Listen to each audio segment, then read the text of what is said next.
Guys, they're here. Hey, what's up, BP? Friends, welcome back to my channel. Today's video is going to be about borderline personality disorder.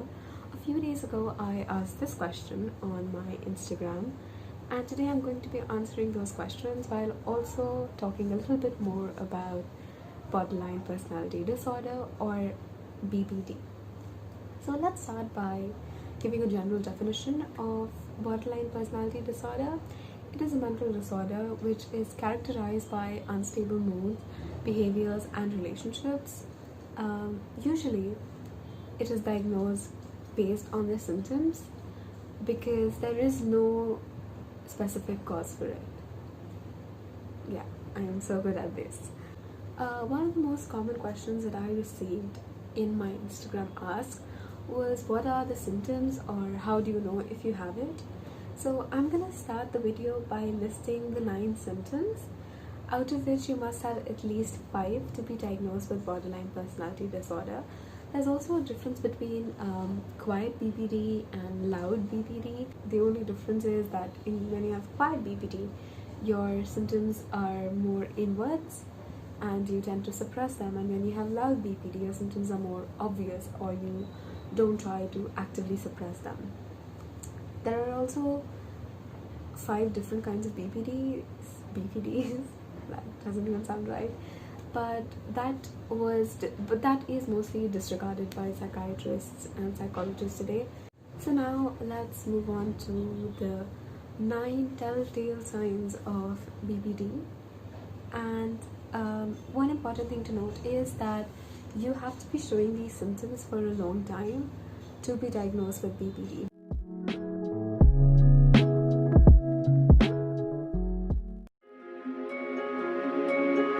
One is fear of abandonment, where you have a terrifying fear of people leaving you. So you take extreme measures to ensure that they won't. This leads to frantic efforts to ensure that other people don't leave, but those kind of things usually tend to push people away. You become really clingy, you start monitoring their behavior, you start altering your own personality to become the kind of person that wouldn't get abandoned by a certain someone. This is kind of the root of a lot of other symptoms that come with BPD, and that is this fear of being abandoned. Unstable relationships. So people with BPD tend to have very intense relationships that are short-lived. They see everything as black and white. So it's either perfect or it's horrible, which is why relationships are short-lived. A person with BPD can go from idolizing you to completely detesting you in a matter of a few hours. So having stable relationships is really hard when you have BPD. Third would be unclear or unstable shifting self-image. Everybody has an idea of who they are, but people with BPD have a very shifting idea. They don't have any certain idea about who they are or what their personality is or what their likes or dislikes are. It's difficult to select career goals or make important decisions, even short-term decisions, because you genuinely do not understand who you are. And it might sound like a small thing because most of the people take it for granted that they know who they are, but not knowing who you are is extremely hard, because taking any kind of decision is just hell. This symptom always reminds me of the Tumblr post that says it's my low self-esteem versus my God complex, because that's exactly how it is. Some days I feel so confident, and some days I feel so hideous that I would rather die. So that's fun. Then there is impulsive or self-destructive behavior. This might be triggering, so if you are triggered by mentions of self-harm or impulsive behavior, then please skip. I will be adding a timestamp right here, so you can skip to a safe place. So people with BPD tend to feel a lot of emptiness. I will be discussing this symptom later, but you tend to feel a lot of emptiness, and that leads to a lot of sensation seeking behavior, especially when you're upset. So this can include impulsively spending money, or binge eating, reckless driving, risky sex, or taking a lot of alcohol or doing drugs, just to feel something, or just because you don't have any impulse control. And sometimes you don't have a purpose, but your brain says, let's make a purchase. That post, that's what it is like. Then there is self-harm or suicidal behavior, which is cutting, burning, hair pulling. I'm not going to get into the detail. You know what self-harm is. It's also this idea of resorting to, okay, I'll just kill myself every time something happens. It could be the smallest of things, and your ultimate answer would be, okay, I'll just kill myself. It could be a maths test, and you'd be like, okay, if I don't pass this, I'm just going to kill myself. So suicidal ideation and self-harm is a huge part of BPD. Then there is extreme mood swings, or what is professionally known as splitting. Oh, so I'm kind of wearing a representation of splitting. On top I have this like party top with these nice sequins, and on the bottom I'm wearing my depression pajamas as a visual representation for splitting, which is going from feeling one emotion to another really rapidly. So splitting happens in periods, and usually these periods don't last very long. They last for a few hours or a few days, and then it's chronic feeling of emptiness all over again. So when you have BPD, it's either you feel too much or nothing at all. Chronic feelings of emptiness or numbness is also a symptom of BPD. You feel nothing. I really don't know how to describe it, because there is no way to describe how you can feel nothing, but you feel nothing. You often feel empty inside, like you are nothing and you feel nothing. So it's just feeling like the void is inside you. Then there is explosive anger. BPD anger is quite different from other kinds of anger. It's very intense, and it can be triggered by the smallest of things. So it leads to a lot of out of control behavior, or extremely graphic and violent intrusive thoughts. This anger though can either be directed inwards or outwards, which is the whole distinction with loud and quiet BPD, as I mentioned.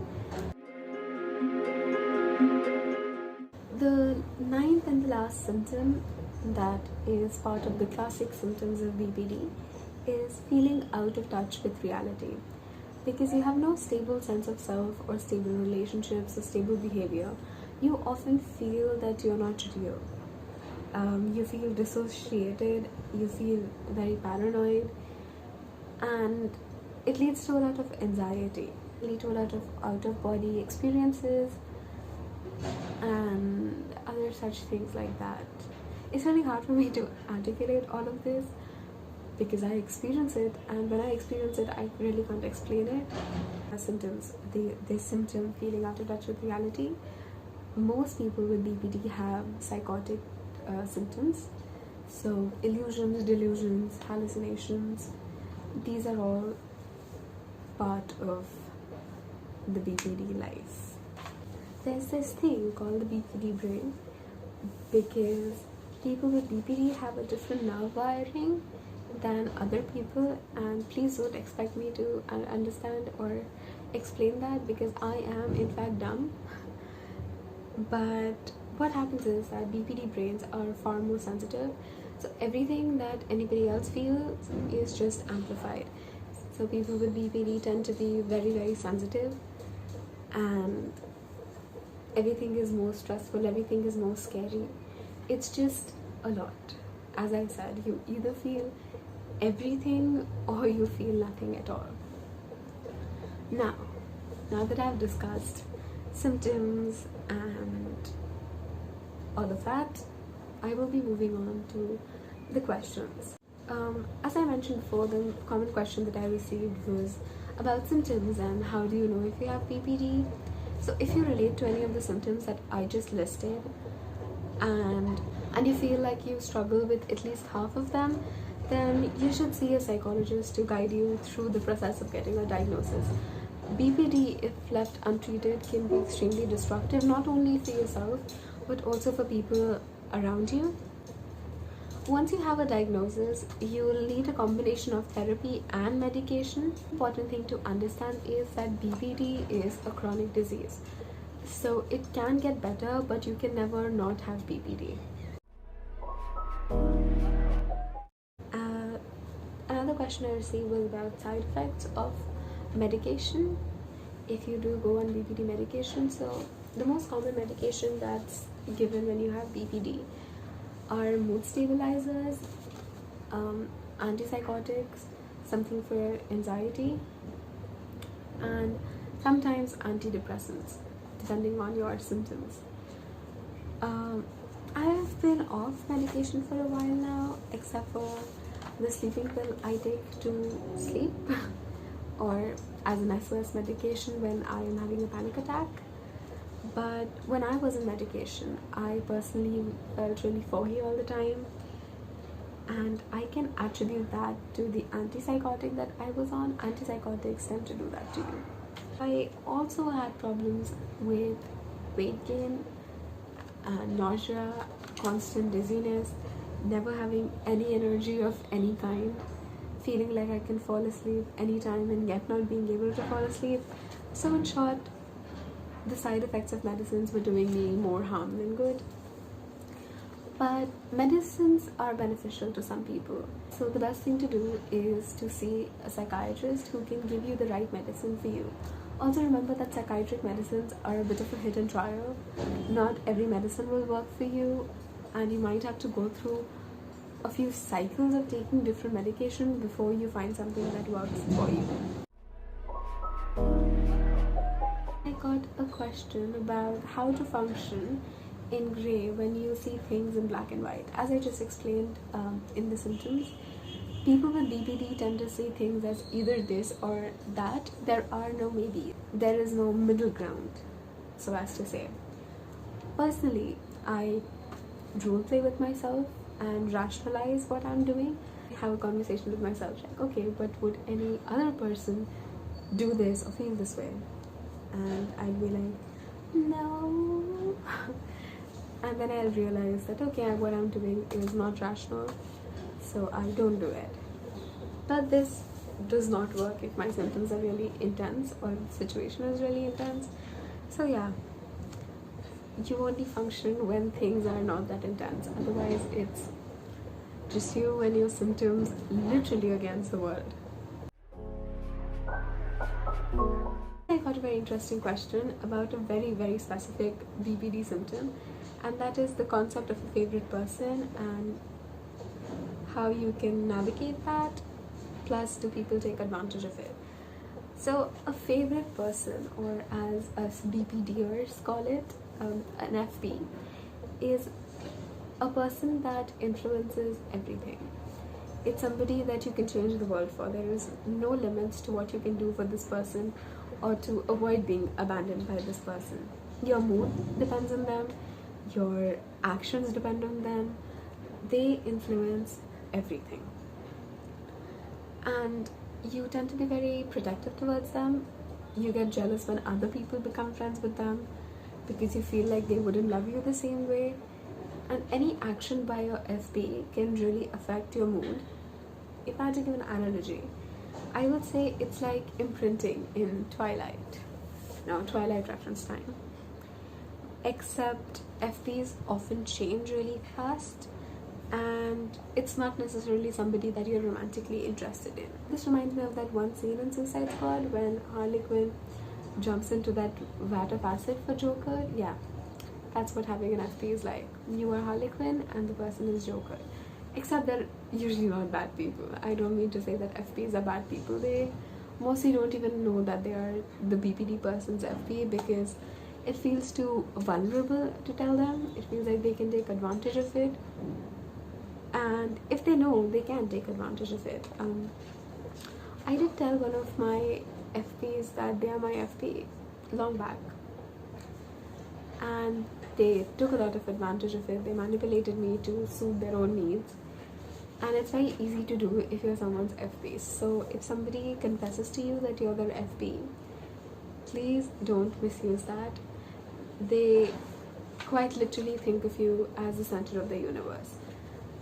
Be nice to people with BPD. That's the least you can do.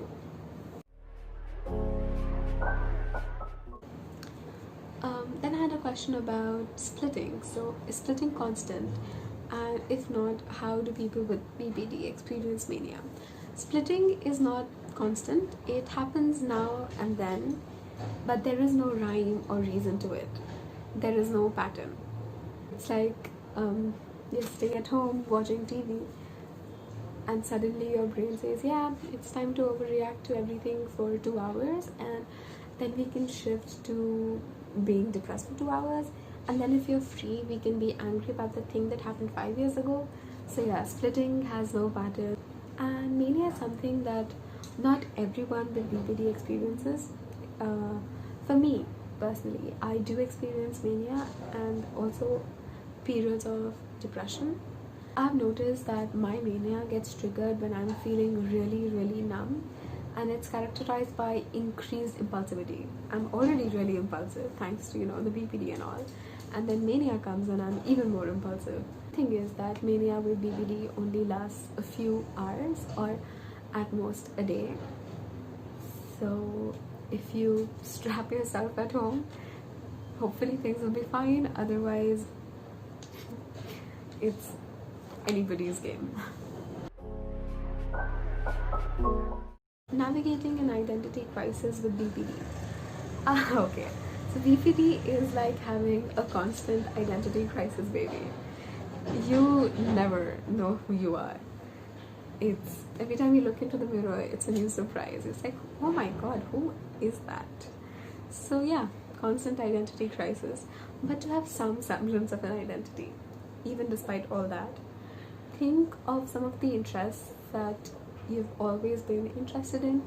So if you've always been interested in writing or reading, or if you like painting or knitting or sewing, that means you're a creative person. So you have one aspect of your personality there.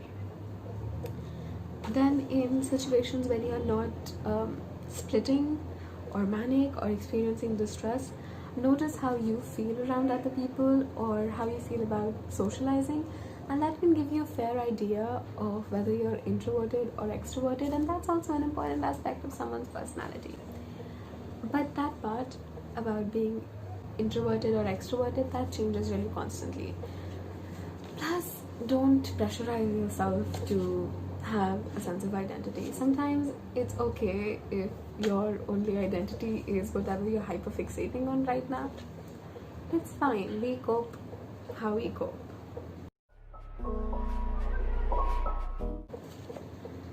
Then I had a question about how does BPD affect your work ethic? Because you physically or mentally cannot get yourself interested in one thing for too long due to the constant shifting interests and hobbies. It's really hard to maintain a work ethic. It's like one day I am interested in interior designing, and the next day I never want to look at furniture again. So it's really hard maintaining a work ethic that way.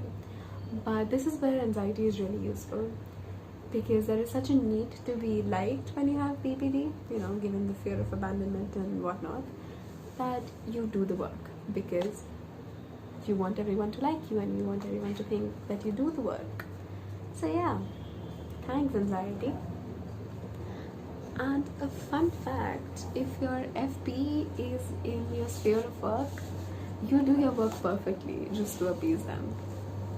So thanks, favorite person. What are some some lesser known but more specific symptoms of BPD. Okay, so many. So favorite person, that's something that BPD people have. Suppressing intense feelings. There's something a lot of people don't know, but people with BPD tend to suppress their feelings a lot, especially if they have quiet BPD. You don't want to be a burden on people, so you just keep it to yourself. You repress everything you feel. Then there are persistent feelings of guilt, because people with BPD change their personality to appease people so much, they often feel guilty that they're being manipulative. And with the recklessness and impulsivity comes a lot of shame, because you realize that you're being impulsive and reckless, so it's shameful. There's also an intense fear of rejection, which is kind of like which kind of goes hand in hand with the fear of abandonment. Also, while you're afraid of being alone and abandoned, people with BPD also tend to push people away.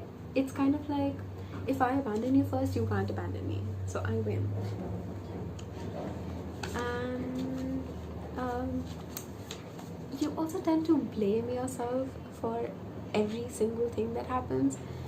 I don't know if this is a specific BPD symptom, but this is something I've noticed in most of my friends who have BPD and in the online community of BPD, that you tend to blame yourself in any conflict. Sometimes people with BPD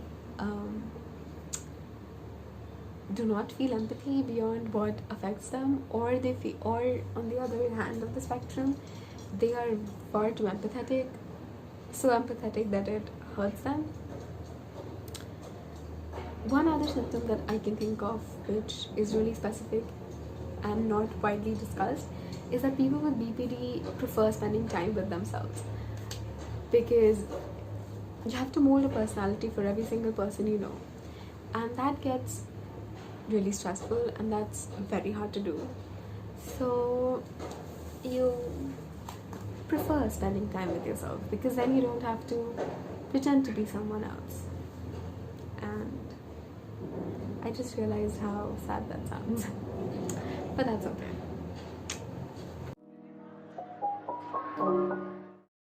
I got a question about cycles of BPD, saying, are the cycles consistent and do they always take the same amount of time to complete? Now, cycles are more related to bipolar disorder than BPD. BPD really doesn't have cycles. There may be spells of extreme depression or mania, as I mentioned before, but it is not cyclical. And it often does not last long. It lasts for a very short period of time. It's intense, but it's really short-lived. For more information on bipolar disorder and cycles, I recommend you watch my best friend's video on bipolar disorder, which I will be inserting the link to in the cards above and in the description below. How to maintain friendship with someone who has BPD when you have mental illness yourself. Now, personally, I find it easier to be friends with people who have mental illnesses, because there are shared experiences. There is a common ground of being mentally ill. Other than that, it's pretty much simple. It's just how you maintain other relationships. You have to be understanding, patient, and have an open line of communication. Make sure you assure your friend with BPD that you're there for them and you're not going to leave. One thing that I wish people would do is check their tone. I know this sounds like too much to ask, but people with BPD, as I mentioned, are very, very sensitive. So we notice the smallest change in tone and pitch, and maybe it means nothing, but in our head it gets really amplified and we automatically assume that you plan on leaving. So remember that these little things matter. That's all. Maintaining friendships with people with BPD is really not that hard, because we are people pleasers. We are textbook people pleasers, and we will ensure that you feel safe and comfortable in the friendship. So, there are positives to having BPD. And the last question. and this is what made me want to do this video, is how is BPD misrepresented in popular culture. The first piece of media that comes to my mind when I think of misrepresentation of BPD is Silver Linings Playbook. I know critics love that movie, but the lady lead of that movie supposedly has BPD, and the only aspect of BPD that is shown in that movie is promiscuity is being overtly sexual or hypersexual. Sure, that is common because I mentioned reckless sex, risky sex is a part of impulsive behavior, but that's really not all that a person with BPD is. Secondly, people with BPD are represented as manipulative fucks who would do anything to manipulate you into liking them. That is not true. A person with BPD is actually more likely to get manipulated because of their people-pleasing tendency than to be manipulated.